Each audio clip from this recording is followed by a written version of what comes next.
All right, so what we're going to do in this video here is just go over that energy worksheet that I had you guys do.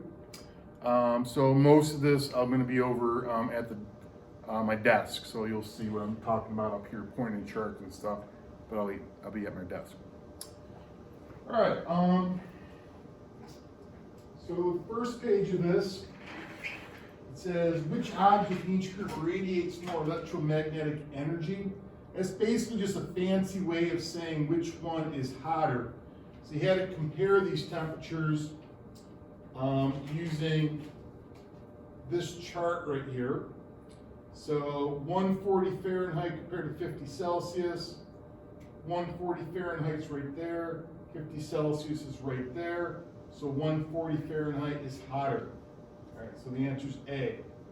250 Kelvin or minus 20 Celsius. 250 Kelvin's right there, minus 20 Celsius is right there, so minus 20 is higher up than 250 Kelvin. Right.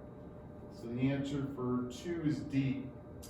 Minus 30 Fahrenheit or minus 37 Celsius. Minus 30 Fahrenheit is right there. Minus 37 Celsius is a little bit farther down.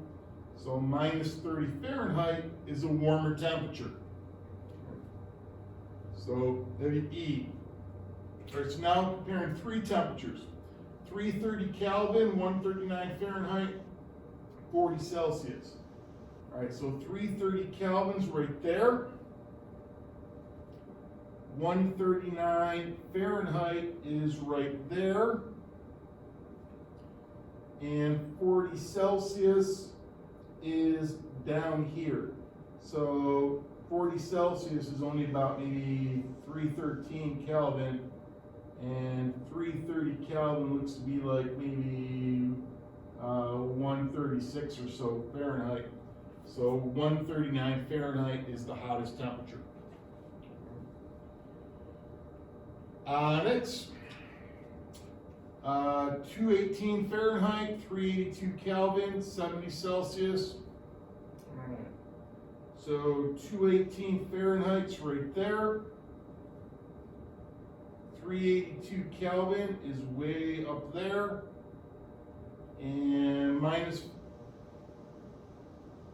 70 Celsius is down there. So 382 Kelvin is the highest up there. So 382 Kelvin is the hottest temperature, so that was K. And for number 6, now we compare those temperatures. 230 Kelvin is right there.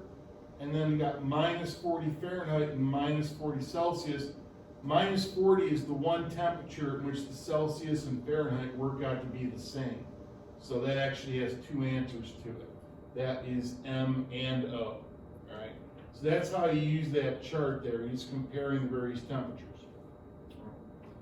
Next page.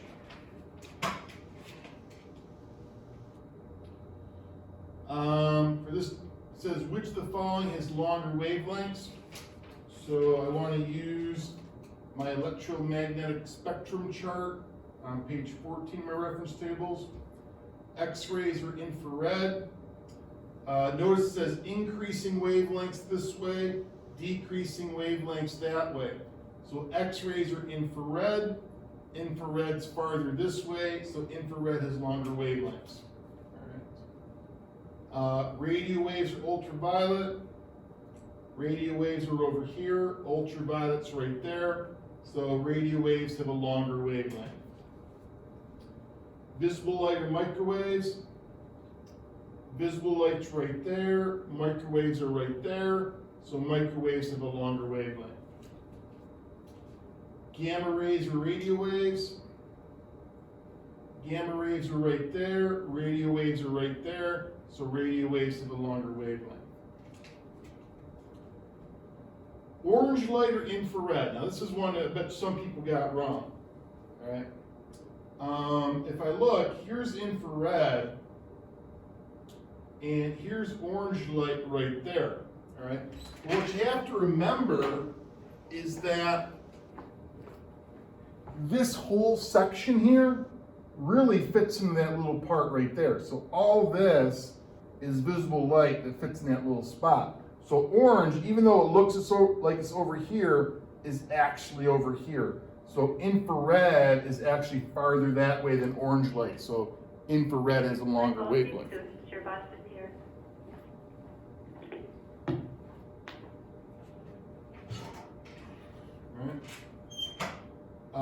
X-rays are blue light. So X-rays are right there. Blue light, again, is invisible light, so it fits in that little slot right there. So blue light has longer waves than X-rays. All right, next. It says, arrange the following colors from visible light to the shortest to the longest wavelength. All right, so here's the colors right here. All right, the shortest wavelengths are on this side. The longer wavelengths are in that side. So violet's going to be shortest of those four. The next one over would be green. And then of the remaining ones, the next one over would be orange. And then red has the longest wavelength. All right, next, what type of surface would best reflect electromagnetic energy? The best reflectors are things that are light in color and smooth in texture. So think like the whiteboard or snow. Those are examples of good reflectors. 15, what type of surface would absorb the electromagnetic energy the best? Dark and rough. So dark in color, rough in texture, like a blacktop driveway would be a very good absorber of energy. All right, what happens to electromagnetic energy when it hits a surface? Sometimes it bounces in a bunch of different directions that scatter. Sometimes it just hits the surface and the surface takes it in, that's absorbed. Sometimes it hits a material and then that material bends it, that is refract. Sometimes it hits a surface and bounces off that, that is reflect. 22. Are heat sinks relatively hot or cold? The hot thing is the heat source, the cold thing is the heat sink. So heat sinks are relatively cold in temperature.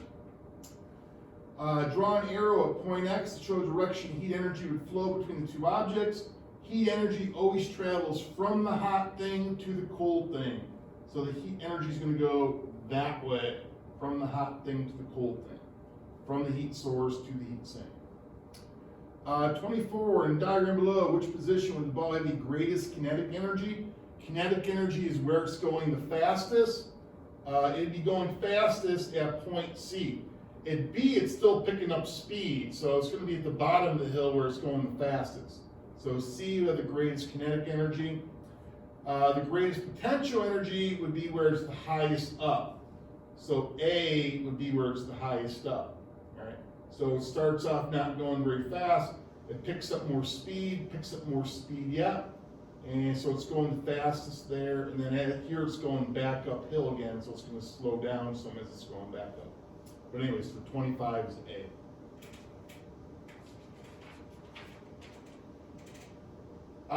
26, a volcano erupts and it shoots a rock upward. It says, what happens to the potential energy? Well, the rock's getting higher and higher up, so the potential energy is going to increase. 27, what happens to the kinetic energy? Well, that's how fast it's going. So as the rock's getting shot up, it's going to be slowing down because gravity is going to be pulling on it, so the kinetic energy is going to decrease.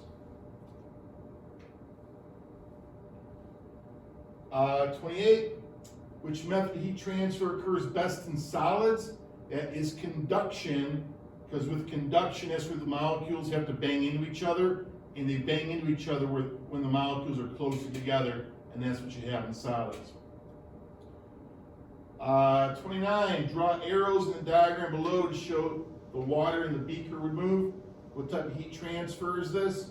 So first off, how they would move is above the fire, the water is going to expand and become less dense, so it's going to rise because it's warmer. Over here, away from the fire, it's going to be cooler and more dense, so it's going to sink there. So I end up with this circular motion that spreads the heat around. We call that convection. And remember that takes place in liquids and gases, because liquids and gases can move.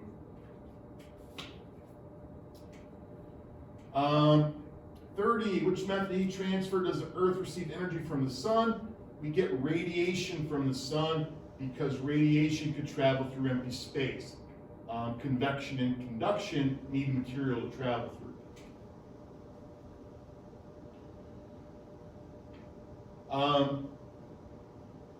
Now, before you judge me with my picture, I'm going to tell you Jen is a witch, so that's okay. By which method of heat transfer will Bob feel the heat of the fire? Bob's going to feel the heat by radiation. The heat's going to radiate off the fire. 32, by which two methods of heat transfer will Jen feel the heat of the fire? Well, Jen's going to feel it by radiation, just like Bob, but also the hot air is going to become less dense and rise and go up too, so she's going to feel the hot air rising as well. So radiation and convection.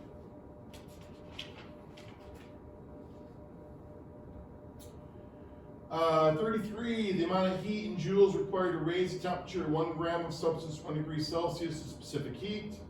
The unit used to measure heat is the joule.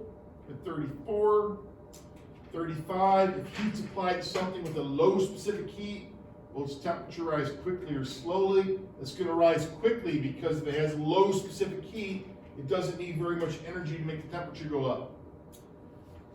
36, a sample of granite and sample of copper both have equal masses. If they both started off at 100 degrees Celsius and they were placed at room temperature, which sample would cool faster and reach room temperature? So granite and copper, I look at my specific heat chart. Granite's got a specific heat of 0.79, copper 0.32. The lower the specific heat, the faster things cool down because they have less energy in them. So the answer is copper for that reason. 37, which common material has the greatest specific heat, therefore needing the most amount of energy to make the temperature increase? Using this chart, the thing with the biggest specific heat is right there. It is liquid water. Liquid water. 8, equal amounts of heat are added to samples of lead, copper, iron, and basalt, which have equal masses. Which sample did temperature go up the most? All right, so I got lead at 0.13, copper at 0.38, iron at 0.45, and basalt at 0.84. The lower the specific heat, the less energy I need to make the temperature go up. So if they all got the same amount of energy, lead would go up the fastest because it has the lowest specific heat. So lead would go up the most, and go up the fastest too, lead, because it has the lowest specific heat. Last page. In a closed system, all the heat lost by the heat source is gained by the heat sink. So it's not losing energy anyplace else. Energy released or gained during a phase change is latent heat for 40. 41, going from a liquid to a gas is vaporization, or you could say evaporation. 42, going from a gas to a liquid is condensation. 43, which requires more energy, melting 1 gram of ice or vaporizing 1 gram of liquid water? So I look in this chart right here from our reference tables. Melting takes 334 joules per gram. Vaporizing takes 2,260 joules per gram. So it takes more energy to vaporize. It takes more energy to vaporize for number 43. 44, how many joules are lost by 1 gram of water when it freezes? Heat energy released during freezing, 334 joules. And lastly, what process is taking place at point B? So I'm adding heat to the water. That's the graph showing me. At point B, it's staying at 100 degrees while the water is boiling. Another word for that is vaporizing at point B. 46, what process is taking place at point D? All right, so at point D, I'm going this way. I'm taking heat away from it. So I'm going from the liquid to the solid. I'm going on the chart this way. and it's staying at 0 degrees while it is freezing. So point D is freezing. A would be melting, D is freezing, because A, I'm adding energy to it, D, I'm taking energy away. So 46 is freezing. Lastly, 47 says, which point represents a process in which 2,260 joules per gram are released? So heat energy released during condensation is 2,260. So the process is condensation, but where in the chart is condensation happening is at point C.